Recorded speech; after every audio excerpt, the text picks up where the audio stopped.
Bijoux, peintures, maroquinerie ou bien encore décoration. Depuis jeudi, une trentaine de stands avaient investi la salle de l'Oratoire. Un point commun parmi tous ces créateurs, l'originalité. Cette ancienne fleuriste, par exemple, se sert des fleurs pour confectionner toutes sortes d'objets. Sur des accessoires de cheveux, sur des broches, sur des petites guirlandes de décoration pour les intérieurs, les couronnes, pour les mariés.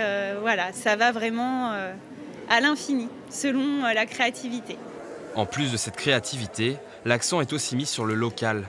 Parmi tous ces créateurs, plus de 60% sont de la région. Une évidence pour Isabelle Lucas, qui fabrique elle-même son savon.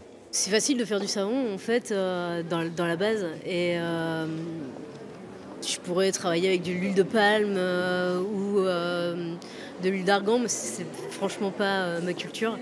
On a des agriculteurs, on a des personnes qui travaillent des bons produits et autant les mettre en avant. Un lieu qui attire forcément les Rochelais juste avant Noël. Il faut quand même favoriser la vie des artistes locaux et des créateurs locaux. C'est normal, c'est normal de les privilégier. J'aime tout ce qui est fait main, qui sort un petit peu de l'ordinaire, on va dire. Un engouement que confirme l'organisateur de ce supermarché, créé il y a 8 ans maintenant. Ça commence à être un événement qui est attendu. On nous demande tous les ans est-ce que ça a lieu, quand est-ce que ça a lieu, etc. Donc ouais, ça marche. Et pour preuve, on a quelques créateurs qu'on reprend chaque année qui reviennent. En 2019 et 2020, ce marché de Noël créatif devrait d'ailleurs faire son retour dans la salle de l'Oratoire. L'appel à candidature pour trouver de nouveaux créateurs sera lancé dès l'été.